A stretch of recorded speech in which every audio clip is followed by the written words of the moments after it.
Hello বন্ধুরা, সবাই কেমন আছেন? আজকে একটি নতুন ভিডিও নিয়ে হাজির হলাম আপনাদের মাঝে। তো ভিডিওর বিষয়বস্তু হচ্ছে যে কীভাবে আমি আমার সোলার কন্ট্রোলার সেটিং করেছি, এটা আজকে আমি আপনাদের দেখাবো এবং কিভাবে আমরা সোলার সেটিং করতে পারি এই বিষয় নিয়ে আপনাদের একটা ধারণা দিব। তো চলুন বেশি দেরি না করে ভিডিওটা শুরু করা যাক।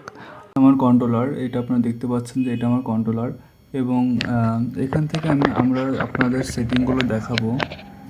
তো সেটিংগুলো দেখার জন্য আপনাদের আগে বাটন সম্পর্কে আপনাদের ধারণা থাকতে হবে যে কোন বাটনে কী কাজ করে, ঠিক আছে? তো এই ফার্স্টের যে বাটনটা আছে এটা দিয়ে আমরা মুড সুইচ করতে পারি। এই সেকেন্ড বাটনটা দিয়ে আমরা মান বাড়াতে পারি এবং থার্ড বাটনটা দিয়ে আমরা মাইনাস করতে পারি বা কমাতে পারি বা লোড অফ করে দিতে পারি। আমার এটা বর্তমানে লোড অফ অফ অবস্থায় আছে এবং এটা যদি দিয়ে আমার লোডটা অন হলো, ঠিক আছে? তো এই বাটনটা দিয়ে দুইটা কাজ হয়, একটা মান কমানো যায় আর একটা লোড অন অফ করা যায়। তো আমরা এই বাটনটা যদি প্রেস করি তাহলে অবশ্যই আমরা পাবো যে এখান থেকে আমাদের মুড সুইচ হবে। আমি ফ্ল্যাশটাকে অফ করে দিই যাতে আপনাদের সমস্যা না হয়। তো আমি যদি এই বাটনটাকে ক্লিক করি তা পরে যে অপশনটা আসবে সেটা আমার ফুল ব্যাটারি প্রোটেকশন দিবে, যে কতটুকুনো চার্জ হওয়ার পরে আমার ব্যাটারিটা চার্জ বন্ধ করে দিবে। এটা আমরা এখান থেকে সেট করতে পারি। তা আমার এখানে সেট করে দেওয়া আছে 13.8। আমরা চাইলে এটা 14.2টেও সেট করে দিতে পারে। আমার যেহেতু পাউডার ব্যাটারি, আমি এটা 14.2টে যদি সেট করি তাহলে আমি এটাতে 13.8-এ সেট করে রাখছি। এটা আমার চার্জিং ব্যাকআপে কোনো সমস্যা হয় না। তারপরে যদি আমি যাই তারপরের অপশনটা আপনার ব্যাটারি থেকে কন্ট্রোলার থেকে লোডে কতটা ভোল্টেজ যাবে। আমি 12 ভোল্টে সেট করে রাখছি। আপনারা চাইলে 12.2 12.4ও সেট করে রাখতে পারেন। আমি এটা 12.2-এ সেট করার পরে আমার একটা সমস্যা হয়েছিল কি, যে ব্যাটারির আমার যে লাইটের বাল্বগুলো আছে বা এলইডিগুলো আছে এগুলো খুবই দ্রুত সময়ে নষ্ট হয়ে যাচ্ছিলো। তারপরে আমি এটা 12 ভোল্টে যখন সেট করি তখন আমার এই সমস্যাটা আর হয় নাই। আমি এরপর থেকে 12 ভোল্টে আমি সেট করে রাখছি। পরে আর এটাকে আমার চেঞ্জ করা হয় নাই। তারপরে আমি তারপরের অপশনে যদি যাই, আমি এইটা 9.5, ঠিক আছে? তো 9.5-এর বিষয়টা কি, যে এটা আপনার ব্যাটারির লো কাট প্রোটেকশন, কতটুকুনো চার্জ হবে কতটুকুনো চার্জ কমে যাওয়ার পরে আপনার ব্যাটারি থেকে আপনার লোডগুলো সম্পূর্ণ অফ করে দেবে। এইটা আপনার সেই মোডটা, ঠিক আছে? তো আমার এখানে আমি 9.5 সেট করে রাখছি আর কি। আমার যেহেতু পাউডার ব্যাটারি, আমি চাইলে এটাকে 9.5-এ সেট করে রাখতে পারি। এতে ব্যাটারির কোনো সমস্যা হবে না। আপনি চাইলে এটাতে 9 ভোল্টও সেট করে রাখতে পারেন। তবে 9 ভোল্টে যদি সেট করে রাখেন তাহলে ব্যাটারির উপরে একটু বেশি প্রেশার পড়ে যায়। আমার মতামত অনুযায়ী আপনারা 9.5-এ এটা সেট করে রাখবেন।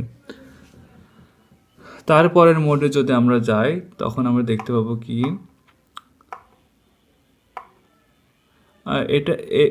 এই মোডের নাম আপনারা লোডটাকে কতক্ষণ আপনারা চালাতে চান।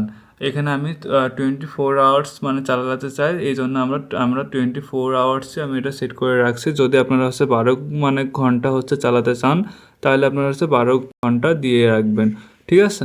তারপরের মোডে আপনি দেখতে পাবেন যে কি, তারপরের মোডে যদি আমি যাই তাইলে আমরা ব্যাটারি টাইপটা দেখতে পারবো, ঠিক আছে? এই ব্যাটারি টাইপটা অবশ্যই একটা গুরুত্বপূর্ণ জিনিস, যেটা আপনাকে মাস্ট বি ফলো করতেই হবে, ঠিক আছে? তো আমরা যদি ব্যাটারি টাইপের মধ্যে যাই তাহলে আমরা এখানে দেখতে পাবো যে আমার কন্ট্রোলারে 3 টাইপের আছে, 3 টাইপ। একটা B1,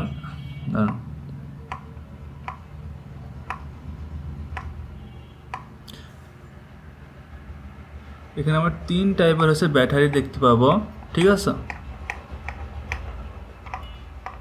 এখানে আমরা 3 টাইপের ব্যাটারি দেখতে পাবো, যেটা একটা B1 এটা আপনাকে বোঝাইতে পাউডার ব্যাটারি বা সিল টাইপ ব্যাটারি, ঠিক আছে? সিল টাইপ ব্যাটারি বলতে কি, যে আপনার যে পাউডার ব্যাটারিগুলো বা ড্রাই সেল ব্যাটারি যেগুলো আছে এইগুলো, যেমন হচ্ছে এরকম টাইপের ব্যাটারিগুলো, এগুলোকে আমরা বলি সিল টাইপ ব্যাটারি, ঠিক আছে। আর দ্বিতীয় ব্যাটারি হচ্ছে আমি পাশে একটা স্ক্রিনে মানে ছবি দিয়ে দেবো, ঠিক আছে, যে এগুলো হচ্ছে আপনার লিথিয়াম টাইপ ব্যাটারি, যেগুলো হচ্ছে আপনারা মোবাইল সেলে বা হচ্ছে বা ল্যাপটপের সেল মানে যেগুলো থাকে এইগুলোতে আপনারা হচ্ছে লিথিয়াম টাইপ হচ্ছে ব্যাটারি, এইগুলো হচ্ছে আপনারা B2 দিয়ে চার্জ করবেন। আর B3 হচ্ছে লিড অ্যাসিড, মানে হচ্ছে কি আমি পাশে ছবি দিয়ে দিব।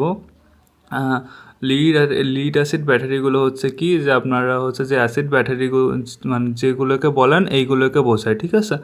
অবশ্যই আপনারা হচ্ছে এই তিনটে টাইপ অনুযায়ী আপনারা ব্যাটারি সিলেক্ট করে দিবেন, যে আপনার কোন ব্যাটারি, সেই ব্যাটারি অনুযায়ী আপনারা হচ্ছে এই টাইপটা মানে সিলেক্ট করে দিবেন। এগুলো যদি আপনারা হচ্ছে ভালোভাবে হচ্ছে যদি মানে শিখতে পারেন বা মানে ধারণা রাখতে পারেন, তাহলে আপনার সোলার সিস্টেম করতে আর কোনো অসুবিধা হবে না। আর এখানে এই জায়গায় হচ্ছে আপনারা প্যানেলের তার দিবেন, এই জায়গায় ব্যাটারির তার, আর এই জায়গায় লোডের তার দিবেন। তাইলে আপনারা নিজের সোলার সিস্টেম নিজেই করতে পারবেন। আশা করি আমার ভিডিওটা আপনাদের অনেক হেল্পফুল লেগেছে, ঠিক আছে। যদি আমার ভিডিওটা আপনাদের ভালো লেগে থাকে অবশ্যই আমার চ্যানেলটাকে সাবস্ক্রাইব করবেন এবং পাশে থাকা বেল আইকনটি বাজিয়ে দিবেন। আর এতক্ষণ আমার ভিডিও দেখার জন্য অনেক অনেক ধন্যবাদ। Thank you.